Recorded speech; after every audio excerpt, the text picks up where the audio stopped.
And hey, speaking of Swiftly, have you seen any of the footage from the Taylor Swift Eras Tour concert films? You were like right on my wavelength here. That's exactly what I was thinking of. I was gonna lead it in with like, the scariest thing of this Halloween season or some corny shit like that. But yeah, I thankfully did not have to work this weekend. Oh, so I got to avoid it. Apparently it wasn't too bad at our theater, but there was still some, rowdy children. But yeah. Yeah, and it's like it's a concert film, so it's not like I think it would almost be stranger to walk in and see everyone sitting there like quiet, stoically watching sure. it. Yeah. But some of the videos that I've seen on Twitter are like people in like the front section, like in a circle, like locking arms, like singing along the songs, like Midsummer.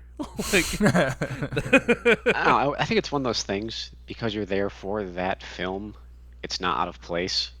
No, right. I'm not about to like be mad at them for having a good time at the theater. I mean, I feel like it's one step away from like the sort of phenomenon that Barbie was, where everyone was like getting dressed up to go see it and turning it into like this whole event. Oh, you're thinking of the Minions. Oh, I knew about the Minions thing too. Yeah. Wasn't it like a bunch of kids Suits. like wearing suits? Gentle Minions is what that was called. Yeah.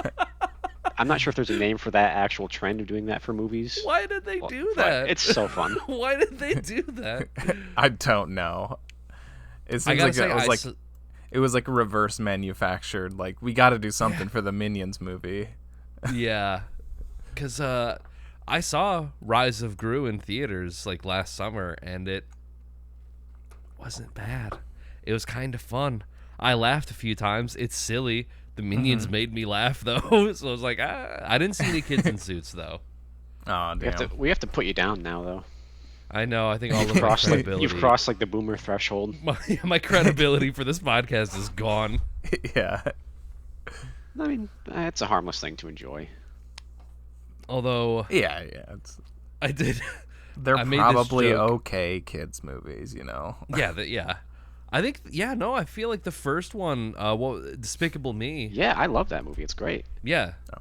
But I think I've the never seen Minions one were in like full, kind of but- like side characters. They weren't like the focal point. They were just kind of there.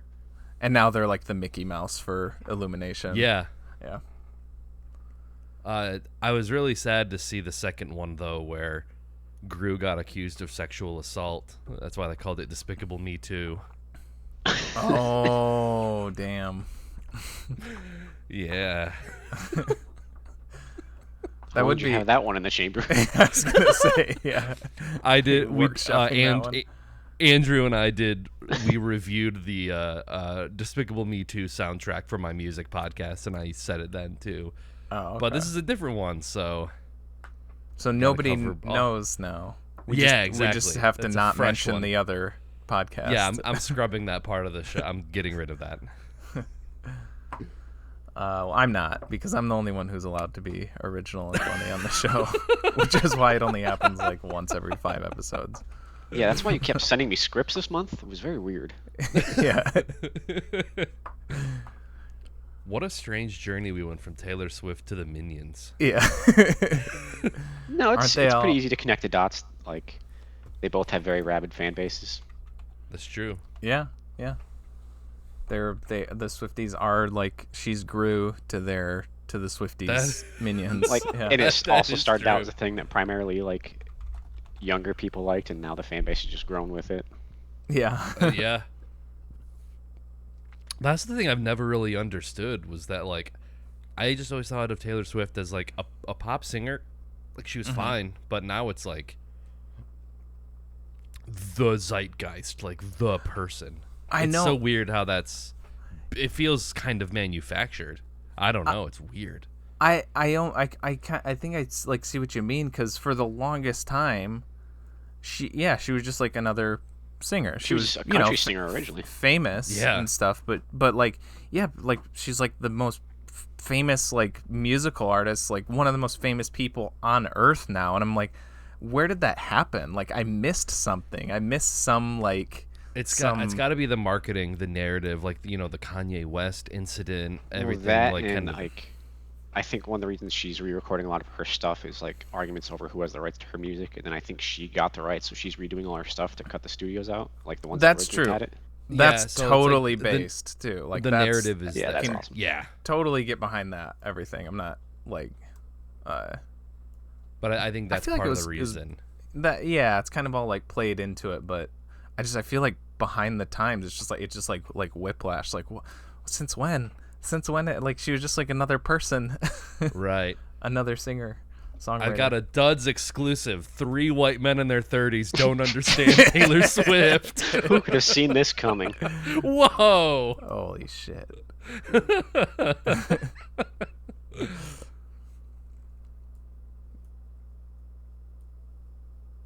Speaking of 3 white men in their 30s who don't understand what's going on. I just wanted that silence to just ride as long as it gets on. That's the rest of the episode. Usually I edit those silences out, but I'll keep that one in there. Yeah. Okay. Yeah. Speaking of that, this is welcome back, ladies and gents, to Swifties and Gentleminions, to There Will Be Duds. Sorry, There Will Be Duddits. This is episode 121. I'm your co-host, TJ, and with me, as always, I am Nick, and returning with us once again for the spooky month of October, our guest. I'm still Chris. I'm still here sometimes. And this movie is not your fault this week. No.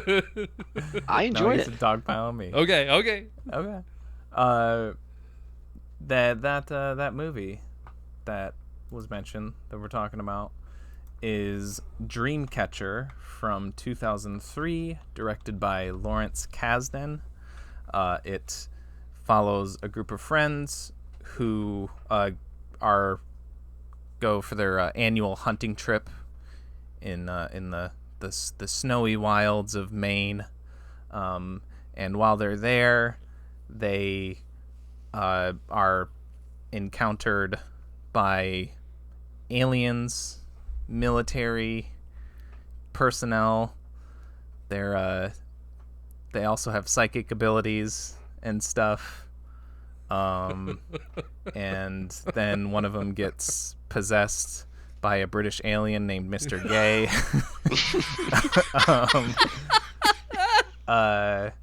And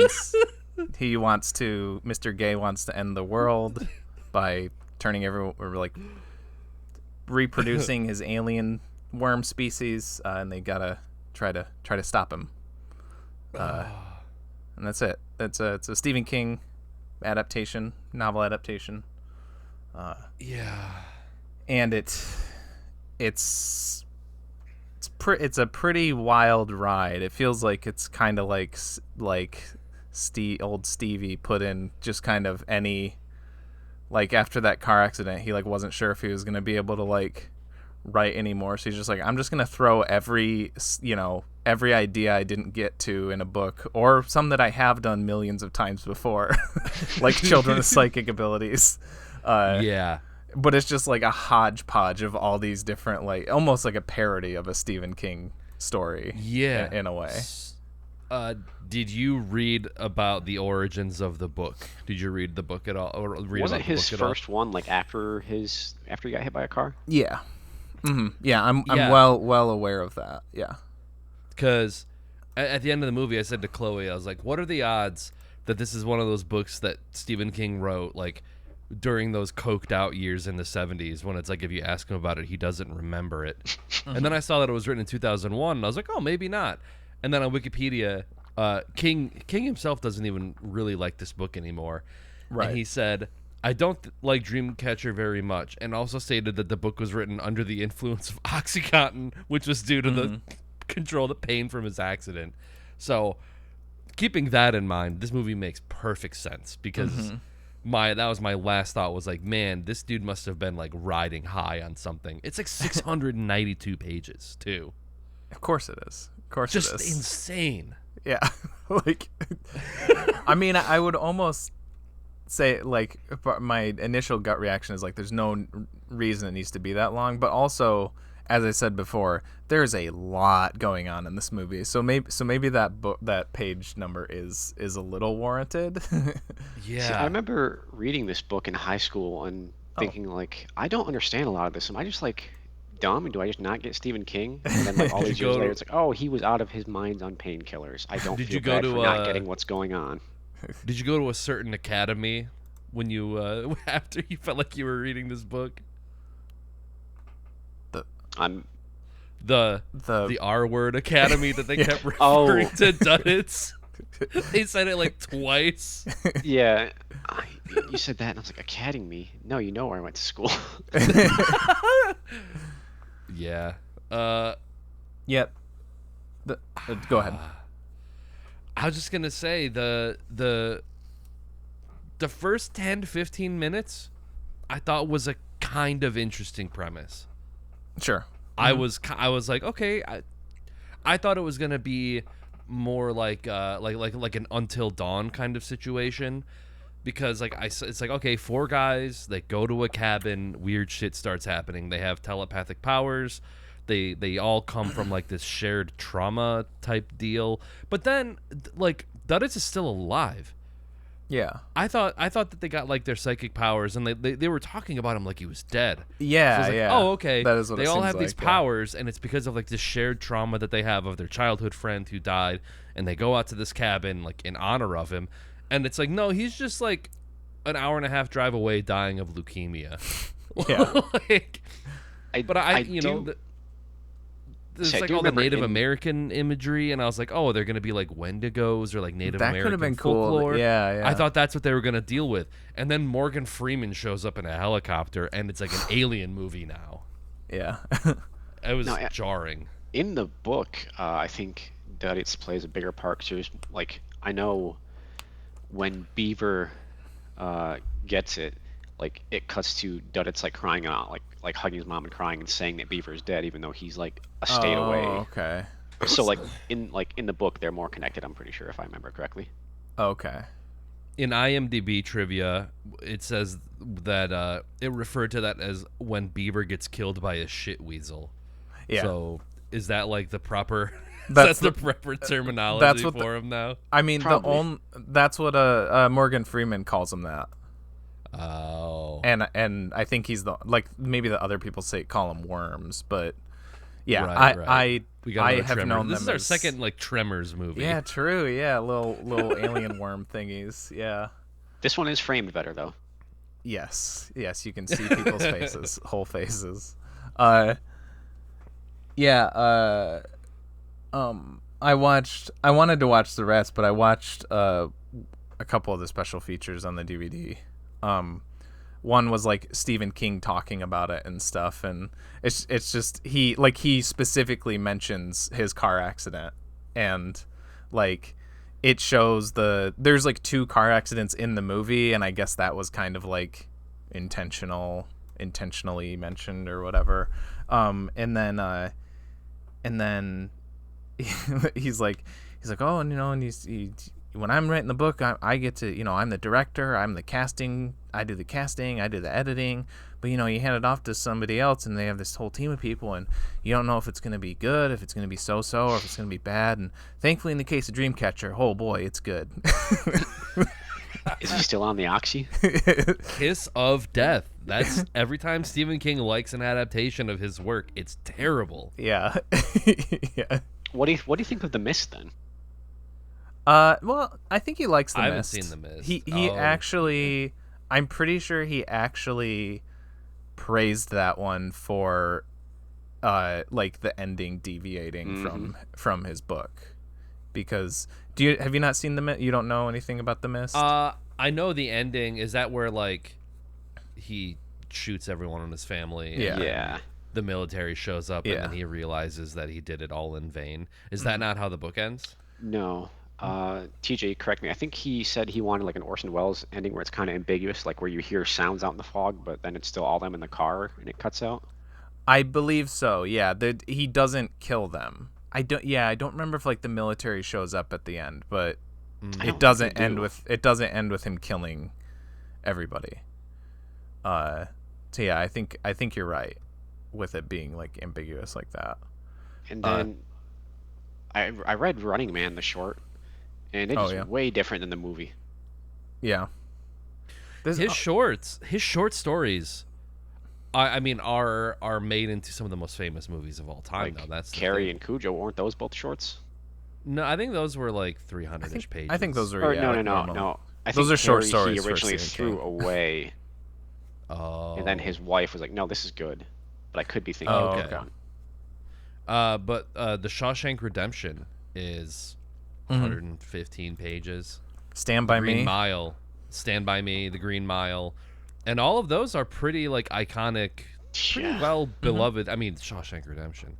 Yeah, that's Which is insane that he can write a story like that doesn't have any like supernatural or like horror elements in it, and it's like incredible. I mean, even the book I read is like very, very good, and that. But I guess when you're a guy like Stephen King, where it's just like you wake up and write like 10,000 words a day, like yeah, your KD ratio is gonna be way off. He's not like, batting 1,000. yeah. That's Right. why in The baseball, shit that's it's good like is Hall of really Fame if you're good. batting like a 300. Yeah, right. But the shit that's bad is gonna be like real bad. God, like the Langoliers. Yeah. I liked the short story, The Langoliers. I've never read the short story, but I remember the movie and it's god awful CGI and all that. See, here's the thing. I watched that movie as a kid, and it scared the bejesus out of me. But I was like 7 years old. I don't know. Were the flying meatballs too much for you? With like the teeth. Yeah. No. Oh yeah. I looked it up. Like the whole thing's on YouTube for free, and I watched that, and it was like, oh my god, this is. But I think the atmosphere of like them at the airport, and then you can just like kind of hear the vibrating buzzing, kind of spooked me as a kid. But yeah, very, very silly. Like, you know, there's like a Shining adaptation that's like a TV miniseries that's like pretty bad. That Stephen King is like, it's great. Yeah, way better than that like Jack a TV Nicholson guy. miniseries. Yeah. It was like almost in response to the Stanley Kubrick one because he didn't like it. I didn't know he didn't like it. I didn't know he tried to make something else. Yeah. Yeah, it's got Steven Weber, the dude from Wings, Yeah. as Jack Torrance. Yeah. But anyway, we're getting off the path a little bit. I mean, we're We're talking about getting Stephen lost in King. the It's woods. yeah. Ooh, very nice. Which, you know, I will say this, that I appreciated flipping through some of the behind the scenes stuff. It looks like for the most part, I'm sure not the interior of the cabin and stuff, but like they were shooting out in the woods, in the snow and everything. So it was like shot on location stuff, and which is cool, you know. That shows, that helps. It looks a lot better than if they'd have tried to like build a forest on a set and everything. So Right. I'd never seen this movie all the way through. I'd like caught clips when it would come on like the Sci-Fi Channel or something. Oh, okay. But so when it started and I was actually watching it, I was like, oh shit, The Punisher. Oh shit, Captain Lewis. Oh shit. Yeah. Like Timothy Olyphant. Like I know I originally knew him as like Hitman, like Agent 47, and then obviously Justified. Wait, yeah, Captain there's Lewis? No, Timothy Olyphant. From Damon Lewis, or Captain Winters, sorry. From Captain Band of Winters. Brothers. Okay. My bad. I was gonna, correct you there. And my name is Dick Earl. Winters and also Carwood Lipton, also from Band of Brothers. Donnie Wahlberg. Oh yeah, he is in that. Yeah. He's one of the best. I mean, I say he's one of the best characters, but everybody's one of the best characters in that show, pretty much. And then Jason Lee really took me out of it. I was like, I can't think of him as anything other than my name, like Earl. So like him not with like the goofy hair and mustache. And it's like, oh yeah, he used to be just like a skateboarder dude. Yeah, he was a skater. He looked like a combination of like Robert Downey Jr. and like Ryan Reynolds. He was like an amalgamation of those two kind of guys. Yeah, I could see it. Yeah. His character, they tried to like incorporate a lingo. And he kept like referring to things. Boy, howdy. Oh, I was going to mention that. It's fuck like, me, Freddy. Fuckaroo turned into a fuckery. Yeah. Yeah. It doesn't explain what any of those things like. And it's, I don't know, I guess, you know, you can be like, oh yeah, they're a group of friends. They have their own inside jokes. But I'm just like, I don't know what that is. What does SSDD mean? Do we know? Same shit, different day. Yeah. They say it a couple times. Same shit, different day. Yeah, same shit, different day. And fuck me, Freddy. This is turning into a double fuckero. A real Javanaba. Scooby-Dooby-Doo, we got some work to do now. I never made the connection. I was like waiting for that big reveal at the end, and I was like, what does SSDD mean? Yeah, but like all that stuff like kind of makes sense when they first, like them as like preteens, where it's like, oh yeah, the overuse of profanity once you first figure out swear words. Yeah, but them still yeah. using it as adults, it's like, it does seem out of place here. That's a very Stephen King thing where it's like again, he loves having like kids and adults, like the parent, like It is another one that does that, that's pretty well known. And it's like this thing where they have the same goddamn scene where it's like the kids reuniting as adults, and they do it in It, the second part of It, and it's just like, oh yeah, remember when we were kids and we did this, and it's like we haven't changed in 30 fucking years, and it's like we're all the exact same, and like shooting the shit, and it's just, it feels so. Yeah, exactly. It feels so fucking inauthentic. Like it comes off as like Stephen King does not have any friends, and he's just like writing fanfic of like, this is what it would be like if I had childhood friends. or like you gotta start writing porno dialogue. Yeah. Yeah, I mean, there was a review on Letterboxd from Alan with a whale emoji, and it just said, yep, another Stephen King story about a group of kids that grow up to have the exact same personalities as they did when they were 8 years old. There you go. I mean, I guess you can't blame Duddits for it, but the rest of them. Yeah, true. You mentioned Jason Lee reminded me of another thing that Stephen King said in that little behind the scenes thing. He said that the scene of Beaver on the toilet with the shit weasel in the toilet trying to get out and whatever, he said that like that was basically the genesis of the story, and he like wrote the scene. He was like that's the scene, that's like the key scene, and I thought of that story or that scene, and then the whole movie expanded from that. He's like, this movie is gonna do for toilets what Jaws did for the ocean. He actually says that. See, here's the thing. I saw Jaws at a young age, and I was afraid of the toilet too. Any body of water. So really, the bathtub, anything. I was like freaked out by it. I still don't like water where I can't see the bottom of, but I don't think that's specifically related to Jaws. Yeah, that bothers me. Even if I'm like swimming in just a lake around here, you know, not like a Great Lake, even if I'm like in the middle of it, I get a little creeped out, even though there's just you know bass. I mean, I think that's pretty normal. Normal though. Yeah. But I gotta tell you, the scene with Beaver dying reminds me of a Norm Macdonald bit, where he's talking about how his doctor pointed out that he has an oral fixation, and someone else like, oh, how do you figure that out? Because I was sucking his cock. Nice. Yeah. That scene is so fucking. It's so dumb, because it's like he could chew on his glasses. Yeah, like. Was it like a smoker's thing? Like he was trying to quit smoking, so he had to like chew on toothpicks? I think it's straight up toothpicks. They never reference it or point to trait. it. Exactly. It's his character trait. He has to have toothpicks. Or like there is the one part earlier where he's like eating peanut butter and he's like, it calms me down. It helps calm me down. But that's like the only sort of oral fixation, I guess, thing. But like, seriously, dude. Like, no, but like him in the bar, he has it there too. Yeah, no, I know he does always have the toothpick before there, but it's like, okay, maybe he didn't think it was like as deadly or violent as it turned out to be, but it's pretty stupid that he died because he wanted a toothpick. It's treated like the same way that like an addiction would be, because I feel like Stephen King, that's like a topic of his that he explores a lot, is like he's a former addict himself. Like The Shining very much is about like Jack's addiction being the central root of like all of their problems. And it's like the way that they shot that, he's like looking at the two, it's like the whole room it's like the Saw bathroom, everything's like covered in blood, and there's like 2 toothpicks on like clean tiles, and the way that they even frame it, it's like it does like a slow zoom in on the toothpicks and it cut backs to him, and he's just like he craves them so badly that he's willing even to put getting himself to it, in, like when he's looking, like when the camera's panning over the floor, he's looking and it goes past him, then like comes right back to it. Yeah.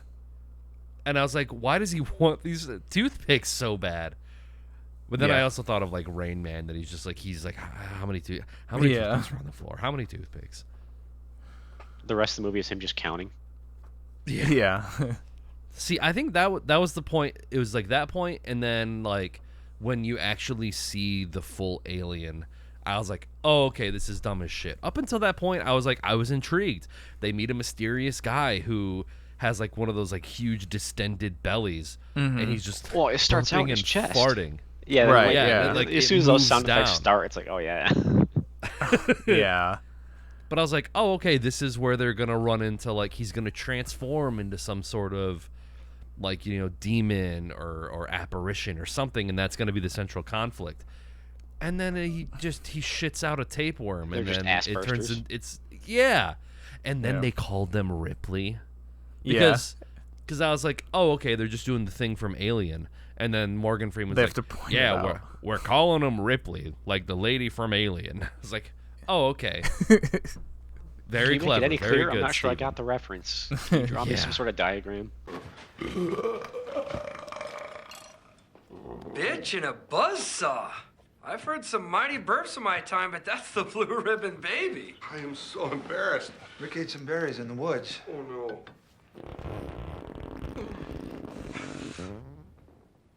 And then the Mr. Gray, Yeah.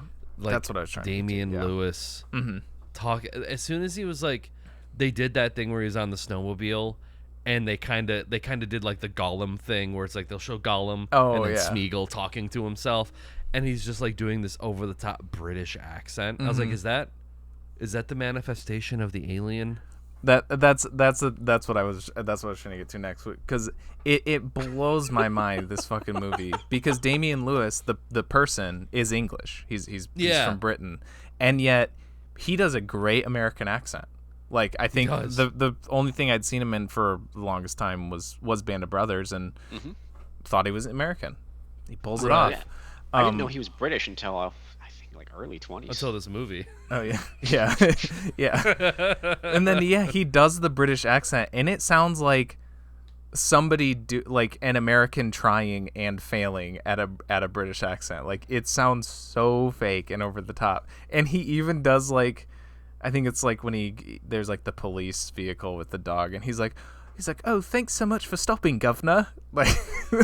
Like these would sound like derogatory terms when it's done with such a bad accent. Like English people are offensive. Like, get out of this, governor. Yeah, you can't say that. That's our word, kind of thing. Well, just don't use the hard R at the end. It's fine. Yeah. Thank God you came by, Governor. I broke down here and fearing for my life. Who told you about me? Well, if you want to know, why don't you just read my mind? Well, surprisingly, you're able to keep a few things from me. I don't understand it, but I'm sure I'll figure it out soon. Or like those TikToks where it's just like, why does this happen in London? And then it's like, well, at least we're not getting shot in our schools. You know, you've seen those before. I think I know what you're talking about.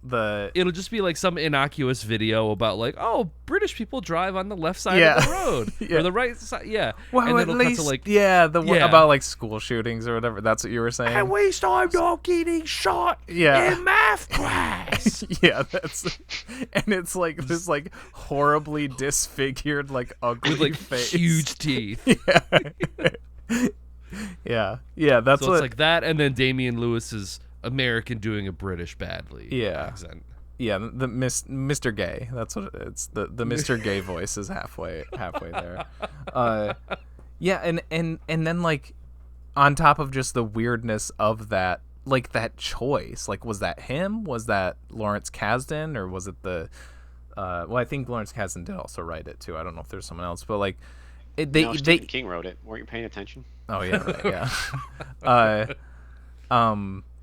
But he even addresses, like, later on, one of the times they're doing the little Gollum Smeagol scenes, and Mr. Gay is like, "Oh, I've been practicing," and then he like says something in Jonesy's American voice. So like, that even solidifies more that, okay, so this alien is British, that he needs to practice doing an American accent. Well, the British are known for invading and destroying. Yeah, I guess so. I guess maybe that's what it is. Is this like the secret underlying message of this, that just all British are terrible, or the the lizard people stuff with the royals and all that, and David Icke. Yeah. and then you get like that scene where they show the the spacecraft, and they obliterate them. Yeah, I don't know how you're supposed to feel in that scene. Because it feels wrong. Yeah, well, and I don't know if you're supposed to get the impression that the aliens were like imitating people in distress, because they're like, "Oh no, we're helpless, like please." I think so. And then when they start, and then they like at, switch. They transform into like more, because they're like when normal shape. When you first see Mr. Gay, I like that's how we're referring to him as well throughout this whole thing. There's even a part where Thomas Jane actually says Mr. Gay. Like, it's not just Duddits that says it. I mean, I know the name that it actually is Mr. Gray, but like, it's so funny that they actually acknowledge that they all thought that Duddits was just saying Mr. Gay the whole time. He's like, Mr. Gay is Mr. Gray?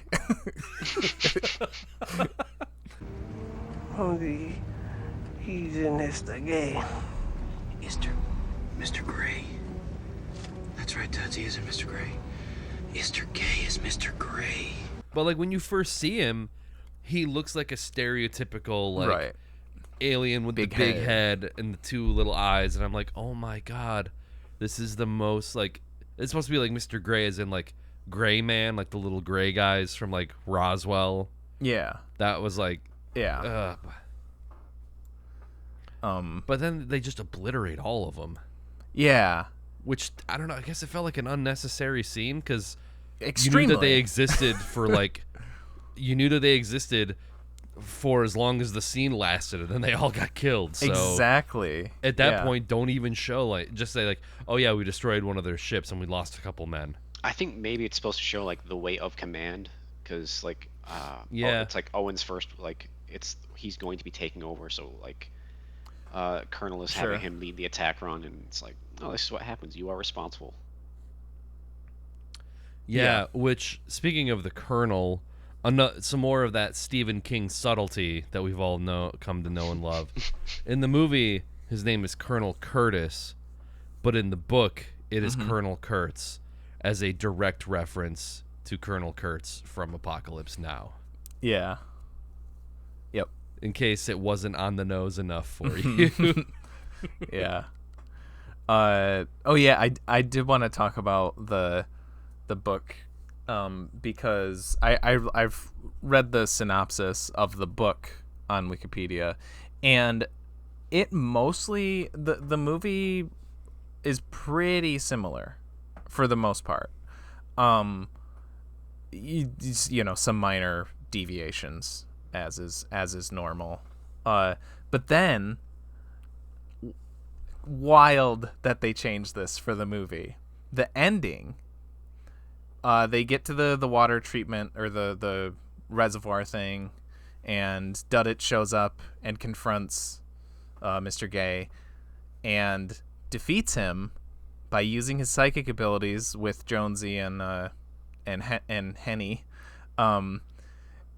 and does not turn into an alien. He is not an alien in the book. He just uses his psychic abilities and then succumbs to his leukemia and dies. So it's crazy that they decided, you know what this story needs. You know, like, so far, great Stephen King. So we love 95% of your book, it's great.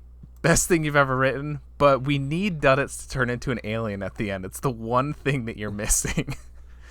And Also, Stephen King was like- still so like hopped up on the drugs. He was like, yes, oh my God, why didn't I think of that? It makes so much sense. Crazy. We're just going to have it happen, and then the movie's going to end after it, and we don't have to worry about answering the questions. And it's also like they knew him as a child and he was already talking about it. So did his mom just fuck an alien and that's why he turned out that way? Right, yeah, he has a mom. But yeah, like, I don't know. Also, can aliens get leukemia? Right, that adds so much. Like, I'm just like, he's an alien. Why is he like why is he staying? Did he not know he was an alien until that moment, and then like through a fit of like, rage or like trying to determination, he just like, oh wait, oh shit, I can do this, and turns into an alien? I don't know. Yeah. And such a like ugly fucking design too. He just like turns into like a pile of gravy with a tail. But his tail looks similar to Mr. Gay's tail. So is he the same kind of alien as them? Yeah, I don't know. It is similar. I did notice that with the tail, but Because I was like, I don't know. There's like this whole mythology of like, yeah, Mr. Gay is afraid of him. Yeah, He's like, right. just his yeah. big He's brother. afraid of. Uh-huh. Maybe, could be. I don't know, because the whole thing with like them knowing each other or whatever, being aware of one another, is part of the book as well. But again, Duddits is not an alien, so at least in the realm of the book, I think it's just he fears him because he knows he has like the psychic powers that Oh, can I stop gotcha. him or something. When it seems like guns could have stopped him too. Like like the whole psychic missiles. aspect. The whole psychic aspect to this felt so unnecessary. It Just- really did, yeah. It did not really need, like, you could have done this without that and it would have been fine. You could have just minus this you could have still had the whole thing with Jonesy's like mind warehouse and him just having a very good brain or whatever. See, But I you thought didn't that need was psychic kind of powers. interesting. When the most that it's used is like the opening 15 minutes where you're introducing all the characters and they're just like, this is my psychic power, this is my psychic power, and they're all they choose to be the absolute like most cryptic about it, like how did you know about that? I didn't tell you about that. And they're like, it doesn't matter. Oh, like, I just say like lucky guess. guess. Yeah, exactly. That's what people usually do in these kinds of movies. Just say that. Or lie and be like, oh no, you did tell me your name. Yeah, gaslight. Yeah. Yeah. I said he uses his psychic powers to be a used car salesman. yeah. I know exactly the kind of car you need, buddy. Yeah. Yeah, I thought the whole like, the giant library of like storing his thoughts, and he's like, oh, like I guess I gotta like burn song lyrics from the 80s to make room for like how to use my new computer. Mm-hmm. Or like a literal like a physical manifestation of like his spank bank. It's like each one is filed, and it's like, I thought that was pretty funny. Yeah, it's kind of like Or there's no one's like humiliating sports moments, and it's like private, public, like injury, suicidal thoughts inducing. I was like thinking like a computer files. I would just like if I could, I would just preemptively delete like humiliating moments, and then you've got free space. It's like, oh sweet, I just freed up like half a gig by deleting those, and now I don't have to worry about making space for the next handful of memories. and then you become a sociopath. I was gonna say, because you have need to no keep some embarrassing humiliating moments at all. So you're just like do you need pure okay. charisma. Oh, what is this? Empathy? Don't need it. Yeah. Yeah. Okay. But yeah, I thought it was like kind of a neat way to show that, and then they never really revisited again. Like this felt like 3 movies just smushed into one. Mm-hmm. Like it goes, almost kind of like I've never seen Stand By Me or like, but or maybe I'm thinking of like Mystic River. Stand By Me is good. Kids and like they grow up to be adults and they still see each other, like kind of like one of those dramatic stories, like a coming of age story. Kind of like a coming of age thing. But then it's like an alien movie, and then it's like Psychic, like a military, Shining, like a military espionage kind of thing. Yeah. Where just like it doesn't really do any of them very well. Yeah. Yeah. Another thing in that interview thing with Stephen King is that he specifically mentioned, like, it's like, oh, if some of this makes you think of Stand By Me, that's might be intentional. So, you know, like, just think about those connections a little bit more, and that's not. It's good. called reusing plot points, Stephen. Yeah. Well, okay. Here's my conspiracy theory. That sounds like a very like George Lucas thing from like, oh, it's like poetry. It rhymes. Oh yeah. And then Lawrence Kasdan has an insane writing credits career. I know. Like leading up to this movie. And then he did this. Like Raiders of the Lost Ark, Star Wars, Return of the Jedi, Empire Strikes Back, The Big Chill. He's The Bodyguard, Wyatt Earp. Silverado is another really good one that he did. And then Dreamcatcher. And I'm pretty sure he said that this movie like negatively hurt his career.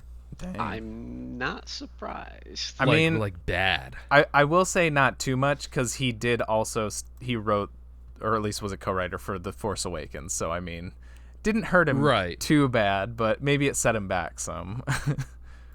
Yeah, well, I mean, it's like Dreamcatcher 2003, and then Lego Indiana Jones and the Raiders of the Lost Ark. Oof. Empire Strikes Back, deleted scenes. Oh, so that was probably just, yeah. Rise of Boba Fett in 2015, and then The Force Awakens. So, like, after Dreamcatcher, it's like lesser Star Wars works, Lego Indiana Jones, and then he's back on his track with The Force Awakens. Yeah. So it's like he probably could have, you know, done more, I don't know, personal projects, more stuff he was passionate about, but Dreamcatcher seems like it really hurts him. Yeah. Or maybe he saw Stephen King as that sort of George Lucas figure and just attached himself to him. Yeah. Also because of like all the wipes. I was like, why are there so many wipes in this movie? Oh, he wrote like Star Wars. That makes sense now. That explains the shot with C-3PO. Yeah. It's like walking in the woods. Yeah, I didn't. This was actually filmed on location in Hoth. I didn't finish. I didn't finish that little factoid. That would be an insane reveal. The camera pulls out. So I seem to be lost. They're on off. Yeah, that would be sweet. Yeah, that'd be awesome. It just pulls out, and you just see an AT-AT like walking around in the background. And you're like, we've been on Hoth the whole time. Yeah, like the attack run on the alien ship is just in land speeders. Yeah, yeah. Although, speaking of that attack run again, you do gotta appreciate the pettiness of the aliens. To be like, okay, well then we're just gonna self-destruct and kill you too. Yeah. Yeah. Well. Yeah. True. I laughed at the part because they do insert the psychic abilities like later on. Like I think we go for almost like an hour without Thomas Jane. Kind of is just like, oh, I know where he is, but he's in. You know, I'm losing him. I thought of John Dies at the end at that part where he's in the car and the phone rings and he grabs the gun, and because like in John Dies at the end, there's a part where John calls Dave through a hot dog. Oh right, yeah, and he's like talking into the hot dog phone, but he's just like he picks up the gun and he's like, "Hello, where are you? Oh, we gotta go get Gunnits." And then he like gives him the gun back and he's just like he hung up or something like that. Yeah, because he was like call like 1-800-HENRY, and then it just goes. But he's in his like mind library and there's the phone on the desk now. Yeah, that's right.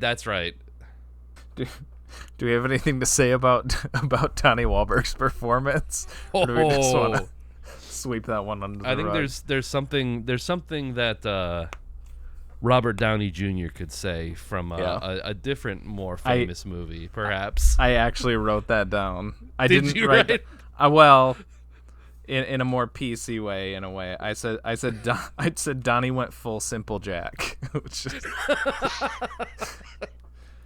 but this was around that time when like actors were doing that, like I Am Sam. Sean Penn. Radio. Yeah. It was it was jarring when he came down, because I'm glad that they said that he had leukemia, because I was like, why does he look 30 years older than all of the other guys? Yeah. like he's got like the stringy Gollum hair. I'm like, oh shit. Yeah. Duddits looks like shit. Anyways, folks, you heard it here first. Nick is glad the mentally disabled guy has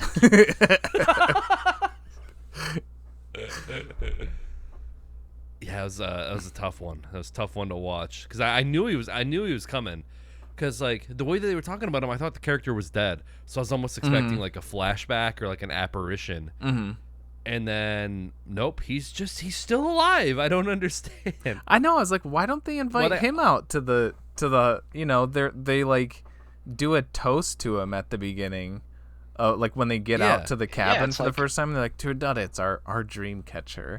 And go it's like, during the summer and don't make it a hunting trip. Yeah, you could just invite him if he's so special, which makes it seem like they're just like they're like fake ass, like they're just doing it for what's the word I'm thinking of, but it's it's all a put on. Yeah, it's all put on. They're not actually like, they're just using him so they could get chicks in high school and stuff. It's like, we're not going back to our hometown, but he's a really good friend and he's like an hour away. Yes. Yeah. I already got my powers, though. I don't need to go and see him anymore. Yeah, right. Which, again, very Stephen King. Of course, the town that they're all from is Derry. Yeah. There was like, Chloe was reading 11/22/63. Yes. No, like the JFK one. Yeah, the JFK one, which I think she said was really good, but it's like a time travel book. But in that book, like, one of the characters is from Derry, and they reference that one summer when all those kids went missing. It's just funny that he includes all of this shit like in universe throughout all of his books. I think it's fun. I think that's fun. Yeah, like H.P. Lovecraft. Oh, it's all in Massachusetts. Like, maybe if it was a better movie, Arkham. But because it was this movie, it elicited a groan where I was like, "Oh, of course they are." Yeah, that doesn't bother me as much. Mr. Gay I think versus it's kind of Pennywise. I need to see it. Yeah, it's just so weird seeing these actors in this film. Yeah, because it is just like, it's like all like recognizable people. The Band of Brothers. On top of that, you got Tom Sizemore from Saving Private Ryan, which is like same like all like same crew and everything as Band of Brothers. I was like trying to think, is there some people that worked on this that did those Band of Brothers, but I don't know, not that I know of, not that I could tell. Like, how big star power did these guys have in 2003? Because Band of Brothers was 99. 2001. 98. Sorry. Band of Brothers was like 2001. Ryan was Saving Private Ryan. 98. 99, I think. Yeah, it won Best Picture that year, right? Nope, it lost to Shakespeare in Love. That was a big upset. That's Well, you can tell how famous Shakespeare in Love is to me then, where like I had already retconned it in my mind that Private Ryan won Best Picture that year. I'm like, you could tell me that, I'd be like, nah, it didn't. Yeah. So it's like, how did they get these names for this movie? Like, because I know one of the guys says he's like, his mom's a Stephen King fan, and that's why he did it. Yeah, that was Thomas Jane. I read that. Yeah. It's Lawrence Kasdan, and he's the guy who wrote Star Wars. I suppose so. I mean, that's true, and it's a Stephen King adaptation. I mean, this is post not too far out from Shawshank Redemption too, which like made Morgan Freeman like a big. I mean, not that he wasn't like a famous actor before then, but that was a big movie for him too. So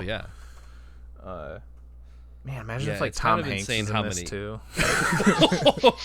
I would love He's that. Duddits. In his most challenging performance yet. No, he can do it. Look at Forrest Gump. That's what I figured it was. Yeah. Tom Hanks declined because he's like, I've been there, done that. Yeah. Like, Mr. Gay told me life is like a box of chocolates. I mean, I guess Jason Lee might be the one that's like not as recognizable up until then.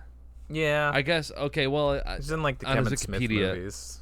Yeah, Almost Famous. He's Oh got. yeah, sure, like, yeah, Almost Famous. Or like Jay and Silent Bob, but I would say of like that main group, he's the least like visible star power. Like, oh yeah, that guy. Yeah, but yeah, it could have just been the the names behind directing, the writer, all that stuff. Yeah.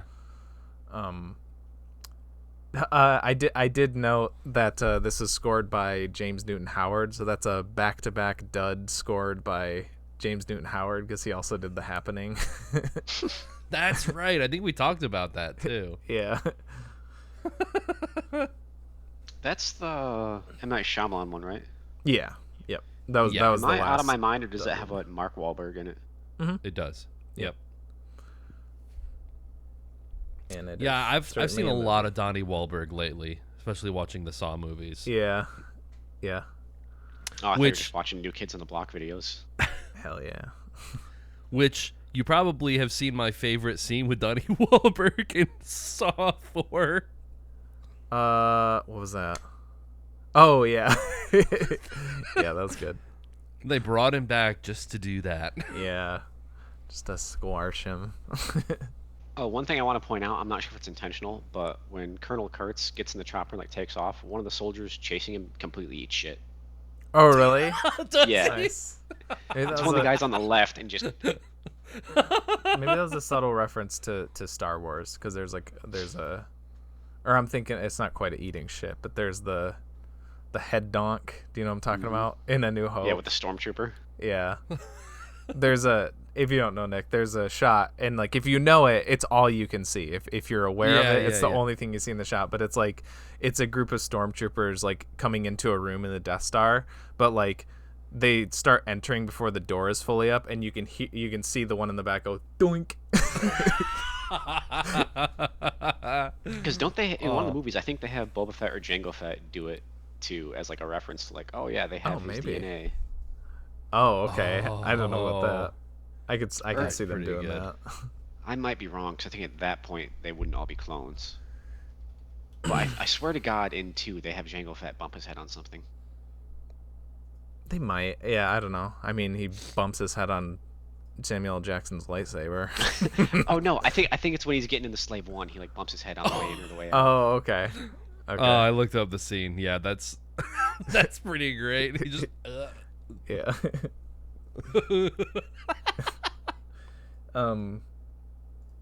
Yeah, I do think that overall, like, my favorite thing, like, thinking back on this movie, it's like we were just like waiting for Donnie Wahlberg to show up. He's great. And then also just Damian Lewis, as soon as he gets possessed, is just great. Like everything with like how seriously they take him. Mm-hmm. Like where the he's, movie full, presents him. full blank faced at first, and then just like He does the smile that always, for some reason, I can't quite explain it, but it makes me think of how Woody smiles, like from Toy Story.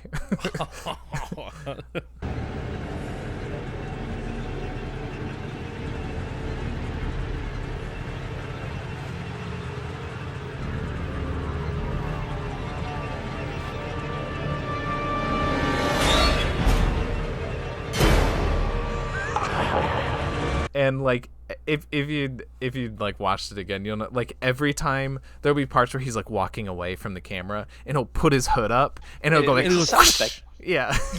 yeah. I noticed that. It's like, is that some sort of like biotech like hoodie that he's wearing now? Why did they put that in there? Yeah. he's just making himself larger and off predators. Yeah. The movie gets very silly, but I don't know. I don't think it knows it. I don't know. I was gonna it's really say, hard if to it tell. had leaned into the comedy, I think it would have been a better movie. But I think because it was meant to be serious. Yeah. Yeah, this would be a hard one to retcon into like, you know, a la The Room, into like a black comedy. Mm-hmm. Plus, I think, I don't know, I think Stephen King is like pretty self-serious a lot of the time, so... I don't know, on his Twitter, half the posters of him talking about his dog and referring to her as the thing of all evil. It's just like this little Pomeranian. Oh, okay. Well, Is it? I guess in his works. He had a it's a little corgi dog. for the. That's for the it. It's a longest corgi. time. Yeah, I knew yeah, it was that's a what I small thought. dog, but yeah. I thought. I have a picture of because when we went to Maine, we stopped by Bangor, which is where he lives, or one of his houses at least, I'm sure. See me again with another van. Yeah. And his house is like fenced off or whatever, of course. But he had like in the front, he had this big totem pole thingy, and at the base of it was a corgi. Nice. Yeah, that was cool. Well, there's part. So apparently on the Wikipedia for Shakespeare in Love, there is at least an explanation for why it beat Saving Private Ryan. Can I take a guess? Go for it. Whoever was like judging it was uncomfortable with all the graphic violence in Saving Private Ryan. No, this is someone who likes graphic violence and graphic sexual assault. It's Harvey Weinstein. Oh. Weinstein was reported. Many industry pundits speculated that this win was attributed to the awards campaign led by Weinstein. Weinstein was reported to having strong-armed the movie's talent into participating in an unprecedented blitzkrieg of press. Nice choice of words. Yeah. Terry Press, an executive at DreamWorks at the time, stated that Weinstein and Miramax tried to get everybody not take to no for an answer. Tried to get everybody to believe that Saving Private Ryan was all in the first 15 minutes. Which is, I guess when people think of that movie, that is like that initial like storming of Normandy. It's the most iconic scene, sure. Yeah. It's not all there is to it. Of course. I mean, it's no Dreamcatcher, but Yeah. Right, yeah. Yeah, I know. Anyway. It's like you can take whatever the opening, the storming of Normandy and Saving Private Ryan, whatever, versus fucking genociding the aliens at their crash site in Dreamcatcher. What's really gonna stand the test of time? Oh, by the way, I had to go shut the slider door in the living room because our cat had climbed under the blanket and Chloe didn't want to get up to disturb him. So, well, that's a crime. I had to go. I shut the slider door so the cat could stay under the blanket. Okay, which I understand. Yeah. Anyway, we're moving on to scores. Yeah. We can. Is it an actual score or more like thumbs up, thumbs down? So this is. Yeah, you've never been Dud to one of these, right? It's a spud or duddits. So it's. Have you like listened to any of these kinds of ones where it's So it's just if you enjoyed it, more than you didn't, it's a spud. In whatever capacity that means, Typically with these, it's ironic enjoyment, but it can be genuine enjoyment too. And we're not. Yeah. So the spud and dud scale is a lot more loosey goosey than the normal one. So. Yeah, like last year it was Vampire's Kiss with Nicolas Cage. Yeah, that one was a tough one to judge. I guess I'll I can start us off, I guess, if we want. I do think this is a spud. It could be partly from nostalgia for the silliness. It's not a maybe a Dudley spud. It's a little closer to the line to that line in the middle, but I think it's like it I'm kind of into it more than I am a lot more of the other ones. And maybe this isn't fair because this does have more of a budget than a lot of the Dud Cup movies that we do. Yeah. But even if I'm not, even if Mr. Gay or Duddits aren't on screen, or like the crazier shit that happens in the second half of this movie, it's still like a cast that I mostly enjoy. So it's like, and you can kind of cringe at some of the corny ass Stephen King dialogue, or like how often there's people explaining shit directly to the camera. Like there's the scene where Timothy Olyphant is he stays behind with that corpse that they find, and he's just like, oh, you want to know about Duddits, huh? You want to know about me and my friends? And, like, just talking to this corpse or whatever, and just You basically want to know how I got these powers? Yeah, exactly. And then, like, also he references that girl from the opening scene that he, like, asked out on a date, and, like, apparently she didn't call him back. But I was thinking, like, that was a time jump. This is 6 months later, and you're still thinking about that, like, random girl from all that time ago. Who probably true, thinks that's you were a true. stalker because you knew her name, what she bought, and Yeah. where she put her keys. Yeah. You guys have been doing this for a while. You should know when not to let that The kind of stuff rejection rate slip. is probably going to be pretty high. Also, I gotta tell you, I was watching this movie and I was like, if I had like their stuff, I would just use it to set myself up for life. I would not be a good person. Yeah. I wouldn't do good deeds. I would yeah. like. Hell yeah. Yeah, Chloe's like, wouldn't he want to be like a detective or a police officer? And it's like, you're in the line of like danger if you do that. Be a used car salesman and rip people off. Yeah. Yeah. So, yeah, that's it. It's a Okay. Dudley Spud, I guess. You know, it's one of those 60-40 deals, something like that. Yeah. Somewhere in there. I think I'm 60-40 the other way. So I'm more on the side of Dud. There were some highlights.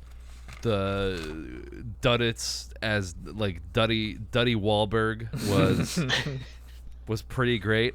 I was also laughing at like the irony of us doing it for this show and like how many clips we could possibly use like just for the show.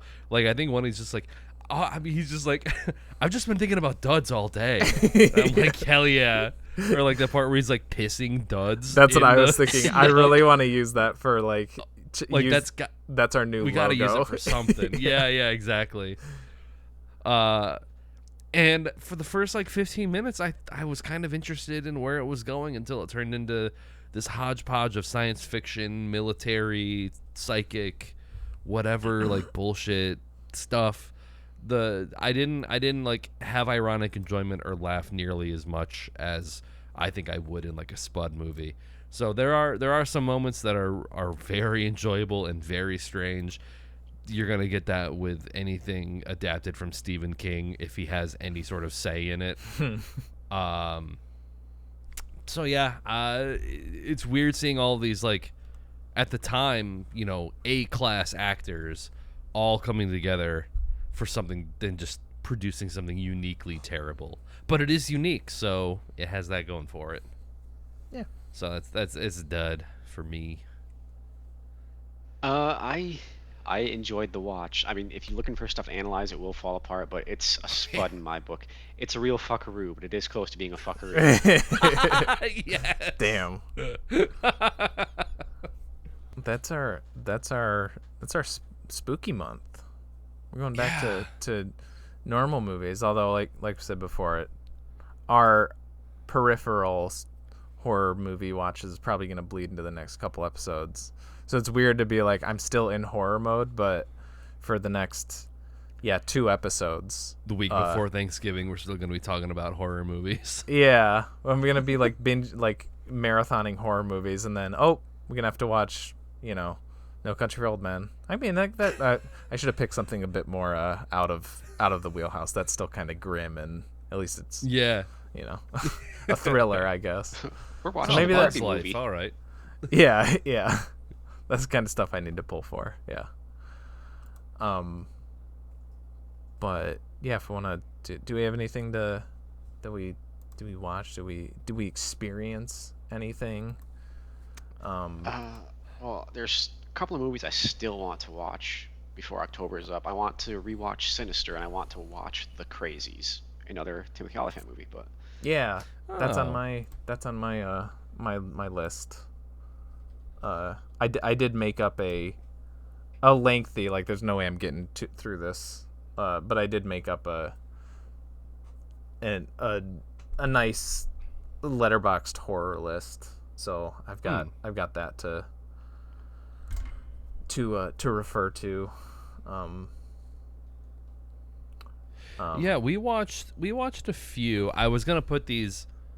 I put these down for last week, but we did Outwaters and Skinamarink, so I kind of shelved them. But I watched a few classics. One from my childhood that I think nostalgia was a big part of, because looking at reviews of it, I saw some people shitting on it. Did you guys watch Casper growing up? Yeah. Like the live action 95 one? Kalia literally just watched this yesterday. Did that one have like a green VHS? I don't remember. I think so. The one that my grandma had, I don't believe it did. But that was one of those movies that my siblings and I watched the absolute shit out of. And, I will say, watching it as an adult, they do kind of very, very rapidly end it. Like, What's-Her-Face comes back as a ghost because she's, like, trying to, like, find the treasure in the house. Kathleen Turner or whatever. Yeah. I think that's who it is. And they basically, they're like, don't you have any unfinished business? And she's like, no, I don't have any unfinished business. Wait, no. And then she gets, like, sucked into heaven or hell. Yeah. Or it's just like, you just kind of like Deus Ex Machina, like the ending of Casper. Like she was the big bad, and then just very quickly, like, they beat her with her own logic. But, it's still pretty funny. Bill Pullman is daddy in that movie. I think we were both saying that Bill Pullman is just like the hottest dude ever in that time period. Yeah. And then our boy from The Fanatic is in this movie as child human Casper. Oh yeah, that's right. Yeah. Devon Sawa. Actually, when we were watching it the other day, I was like trying to remember. I was like, is this the one where Casper turns into Hunter Dunbar at the end? I couldn't remember. Yeah.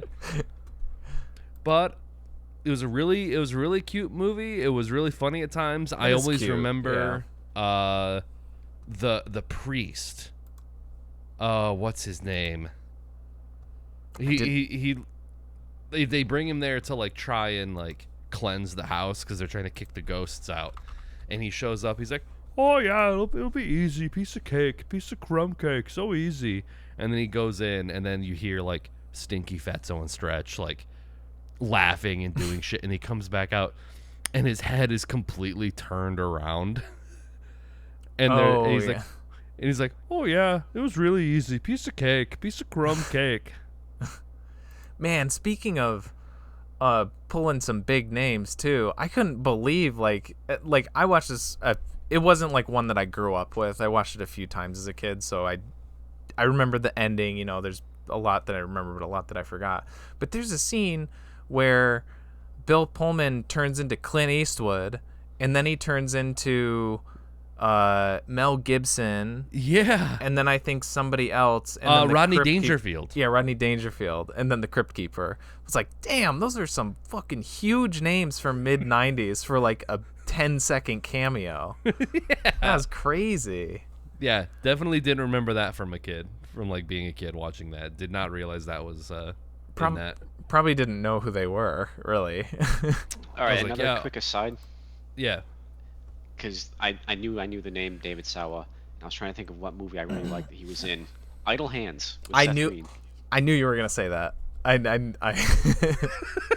yeah, I remember that one from years ago too. That one's silly, but yeah. Yeah, I was like, I haven't watched it probably since maybe middle school, but I remember really liking it. Yeah. Yeah, I mean, I say it's silly, but I mean, it's one of those. It's like it's kind of supposed to be a little silly. Yeah. Yeah. And then in terms Casper of other classics, Casper's fun. We watched the original Dawn of the Dead from the 70s. Oh, nice. Had you seen that one before? Yeah, but like, okay, long time ago. Chloe hadn't seen it at all. Okay. So that was fun. We watched Night of the Living Dead last year. And then Dawn of the Dead this year. And I want to watch Day of the Dead, which is the third in that trilogy. Mm-hmm. I haven't seen Day of the Dead at all. Okay, yeah. But Dawn of the Dead was a lot of fun. Yeah, I mean, Dawn of the Dead is kind of like that is the, the big one. But I'd say that initial trilogy, they're all different because they're all made like 10 years apart or some range, some like longer range. But all like interesting and like unique. And then after that, there was another big gap. And then Land of the Dead is like 2004. And it's like, that's where it's like, I kind of want to rewatch that one again because Dennis Hopper plays the bad guy. And I'm like, man, having just watched him in Texas Chainsaw 2, I'm like, I feel like rewatching Land of the Dead, it would almost like be better than I'm expecting, than I'm remembering, because I would like appreciate that silliness of it. But I'm pretty sure when I watched it when I was a kid, I was like, oh man, this is so cool and gritty. And, yeah, the 78 movie is a little bit of a slow burn at the beginning. It's not as fresh in my head as it was when I watched it a week ago. But man, there were some really good Letterboxd reviews that I read that kind of made some points that I really appreciated. Like the one guy that the initial, like the secondary police guy that eventually gets bit and then he dies. Mm-hmm. Someone drew like too, so. Yeah, but they're like at the beginning of that movie, you see like the news broadcast and everyone's like trying to figure out what to do. Should they evacuate? Do we stay on the air? And then there's simultaneously like this police raid on like a house in the projects, like a lot of low income people there. And there's this one cop that's just like totally insane, who's just like, yeah, we gotta kill them all. He's like dropping the N-word and shit, just like, you gotta kill them all. And then he goes into like they start raiding the place, and he's just like wantonly shooting everybody. And so one of the police officers like has to shoots him in the chest, like blows him away to take him out. And then later on, this other cop, like for like the first like, half the time they're at the mall, it's almost like they're having a grand old time. Like they're running around like hitting zombies in the head, knocking them off the balcony kind of thing. And it's like they're doing pretty well survival wise. And then he forgets his duffel bag. They're taking the semi trucks to like block off the entrances, and the guy forgets his duffel bag, and they go back and he's looking for it, and like he gets surrounded and he eventually gets bit, and he lives for like a few days and then eventually like turns.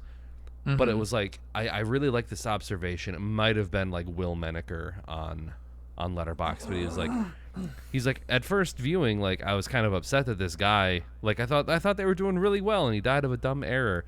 But then he kind of made this connection between like, as soon as you start to like lose your humanity and get way too excited about like just killing, that's when like your hubris kind of gets the best of you, and that's when it's almost like the movie like checking him a little bit, just because like I haven't seen it since last year, but even in like Night of the Living Dead, and they do it a little bit in Dawn of the Dead too, you see like those hunters that are almost like they're treating it like tailgating. Like there's like a scene where they're like, they have a boombox, they have like one of those big orange igloos with like water cups and like coffee and cider, and it's almost like they're treating it like a fall tradition, like, oh, it's just hunting season.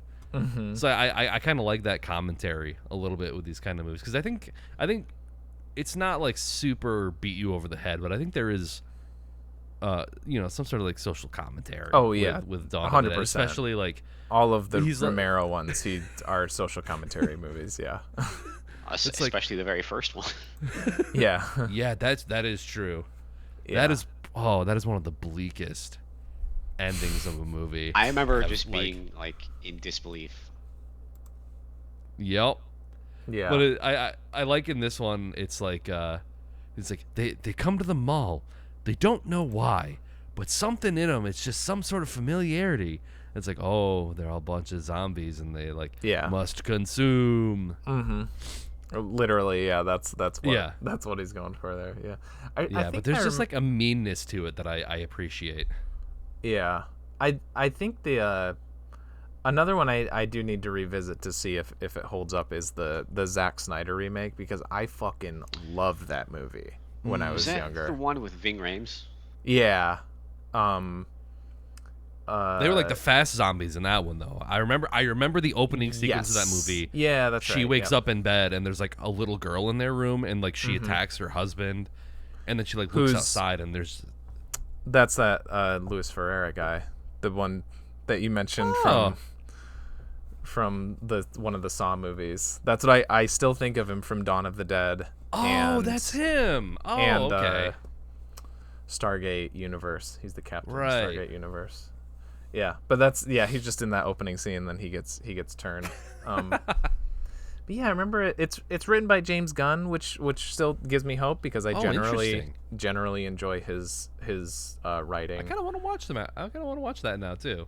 If you haven't, I think it's worth a watch. I think, but maybe I'll have to revisit to really solidify that. But yeah, because I remember early Zack Snyder, like up to he did that 300. Watchmen. I was like, man, this guy's really good. Like all of his movies are like pretty solid. And then he did Man of Steel, and he just kind of did that continuously. But yeah, he had a good initial run of movies from memory. Yeah. I think because I didn't really follow him into like the superhero stuff. I didn't really, not my wheelhouse. Mm-hmm. But I saw people like clowning on him online, and I was like, "This is the guy that did Watchmen. This is the guy that like why?" Which didn't Watchmen get a full response though? I think it kind of did. I don't know. Like I think later evaluations it has. Yes, I remember really liking it, but it being a chore to sit through the whole thing. Oh, I don't agree. I love that movie. I think like it's great. It's just like if they'd have done that as a miniseries, it would have been better.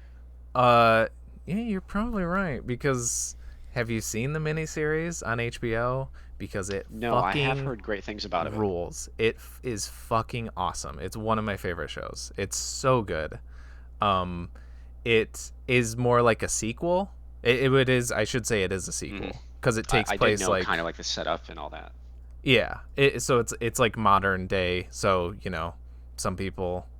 Well, I was gonna say like the comedian's dead, but I guess technically he's dead in Watchmen too.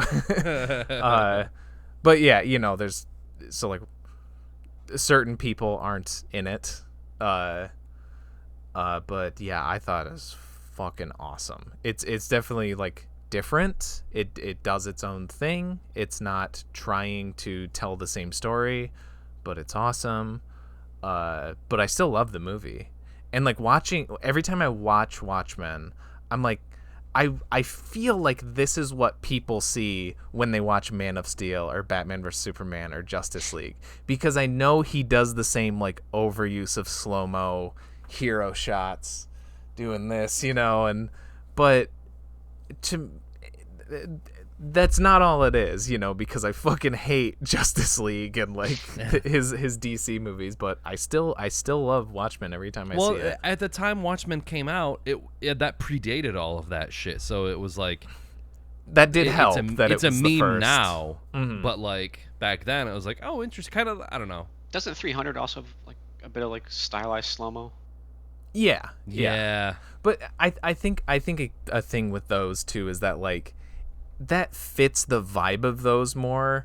Superman is not a broody, angsty superhero. He's the all-American. He's Superman. He's it's so. But Watchmen and 300 are gritty, dark, very grim stories. So it kind of works with that style of filmmaking, but it doesn't with the DC. It just ain't the vibe, bro. Like, it's just not.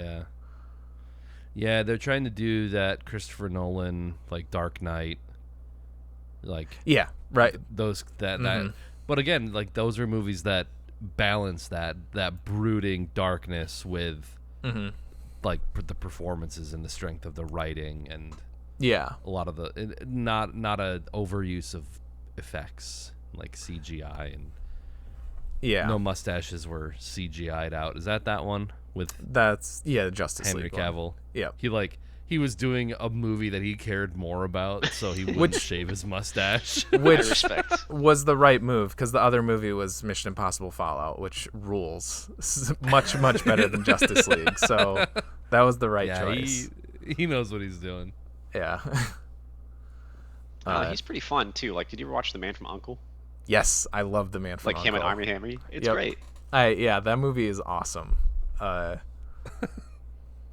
Yes, I'm glad somebody else has watched that, because like nobody else really has. Yeah, but it's I such remember a hearing fun about movie. it when it came out, but I've never seen it. It's so great. Like, there's one point there's a chase going on, and the guy just like is in someone else's truck eating their lunch instead of helping the other guy. Yeah, it's very. It gives me the same feelings of The Nice Guys. I was just about to say it's that kind of a like campy... that makes me think of him like eating the sunflower seeds and throwing them in the guy's like passenger seat. And they both end a very similar way of like, it feels like, well, you've seen The Nice Guys, so you kind of know what I mean, where it's like it feels like it's setting it up for like a TV show or something to follow. Yeah. And the Man from U.N.C.L.E. does it too, and every time I finish them I'm like, I wish they'd have done that. Was originally a TV show? It was originally a TV show, yeah. But yeah, those are both just so much fun to watch. Mm-hmm. Yeah, that's fun. That's like the keyword for both of those movies is they're a ton of fun. What? I was gonna say, to circle back to zombie movies, right? You can cut this part out. It's just a piece of trivia that's gonna bug me. I'm trying to think of like this zombie movie where like pain keeps you from turning. It's like one of the characters gets bit and they keep like mutilating themselves to like stave it off. This might. Are you thinking of Return of the Living Dead 3? Is there like shots where they're like underground in like a sewer or like some sort of tunnel system? I'm pretty sure that's like the climax kind of that movie. So that's the one where like it's the guy and the girl and they're on a motorcycle and they get into an accident. The girl dies and then is like reanimated. That might be. And she turns to like, she is like a zombie, but it's more like a vampire where she's like conscious and aware and she speaks and everything, but she still craves, people or whatever. And she like basically turns to like sadomasochism to fend it off. That kind of, if you look up Return of the Living Dead 3, I'm sure you'll get images of her, and if that looks familiar, if it doesn't look familiar, it's not that. I don't think it's it, 'cause I think they're like threading themselves with barbed wire, the one I'm thinking of. Oh, okay. She does she shoves shards of glass into her face, and I don't know. I don't know. It sounds a lot I like just it. have to rewatch it, but because if those pictures they're don't telling look each other familiar, not to fall asleep and stuff, and to stay awake. It's been a minute since I've seen that one, but that's if the you're only watching one that... on YouTube and you know what this is, comment below and let us know. Yeah, there you go. But to a movie I can identify, also 28 Days Later and 28 Weeks Later. Going back to infection type movies, because 28 Weeks Later has one of of horror movie intros that stuck with me. That's definitely in my top 5. Is that the second one or is that the first one? That's the second one, but that's towards the end, I'm pretty sure. The eyeballs? I thought the beginning of that movie starts with him in the hospital with his wife. No, that's towards the end because he's the main guy. That's like end of Act 1, because that's what starts the big apocalypse. The opening scene is where he loses in the his farmhouse. Wife. Yeah. And it ends with him just running away, or he gets on the boat, and as the others are getting it up. Yeah, I've only seen 28 Weeks Later once.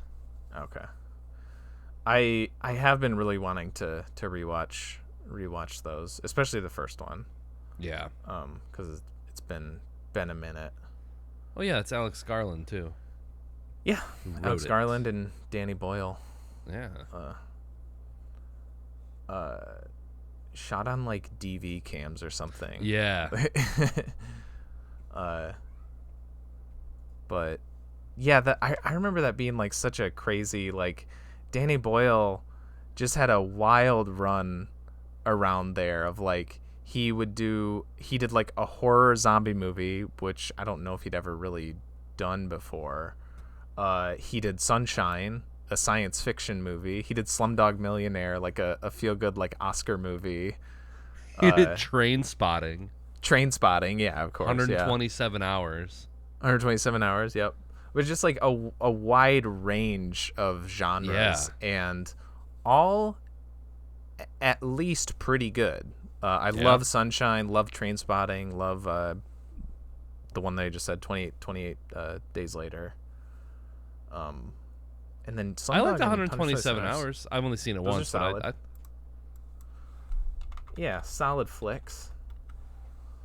Oh, he did the Beatles movie. Yeah, he did that one. Yeah. What a weird filmography this man has. Not as good. Yeah. Oh yeah, he did The Beach. I've always wanted to see that since I knew that was him. Is that the one with Leonardo DiCaprio? Yeah. I remember when that came out. Novel that Alex Garland. I didn't even realize Alex Garland was a novelist. Right. Yeah, I think that's what he started out as, I believe. Yeah, that was one of those that like I had zero interest in watching when it came out because I was like, it's Leo. Like I like Titanic, as a kid, but yeah, I was still like, oh, Leonardo's like the hot young guy who's oh, it's a beach movie. That sounds really boring and dumb and just like young people being hot, and I don't know if it's good or not, but I'm definitely more interested in it, knowing the other names behind it. Kind of like the Matthew McConaughey thing, where it's just like, oh yeah, he's gonna take his shirt off and be the hunky dude. Yeah. And then you're just like, oh wait, no, this guy's like a really serious actor. It's like when he wants to, he can fucking turn it on. Yeah. Mm-hmm. Yeah. Which is like, I think that's what the Academy was like with Leo. It's just it took them a lot longer than me to be like, oh no, okay, he's doing good stuff. He's not just like a, he's not just pony. Tiger Beat kid. Yeah. Yeah. Yeah. Okay. Yeah. Not good. That was a. Yeah. Look at that. We had like a natural conversation where we just kind of like talked about stuff. I know, crazy. We can do it.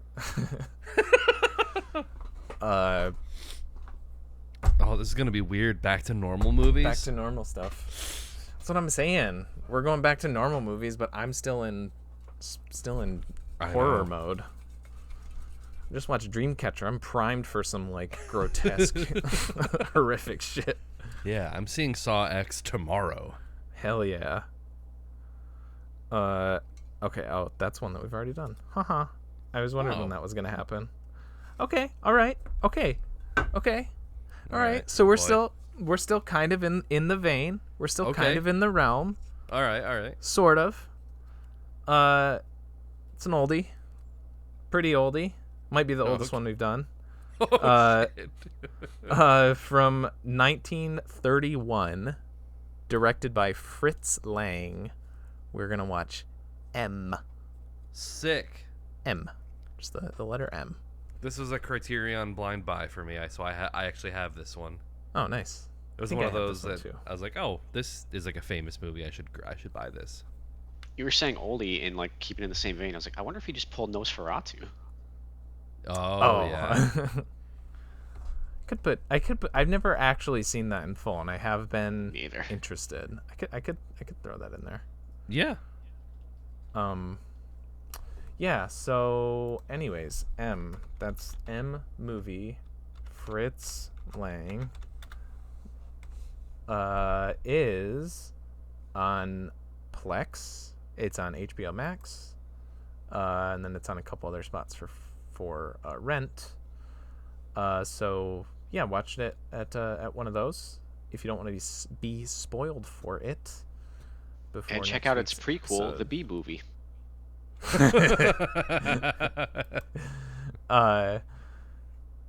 Wherever I was at. These episodes come out every Wednesday at 7 p.m. EST on YouTube and Twitch in video form, as well as Spotify, Apple Podcasts, and more in audio form. We also have social pages on Facebook, Instagram, Twitter, and TikTok. And with all that said, I dud it. I TJ, and with me as always. As always, I can't stop thinking of the duds lately. I Nick, and with me as always. And with you is sometimes I'm Chris. I got nothing. I used my good one with fuckaroo and fuckery. Yeah. We got a dud it. We duds.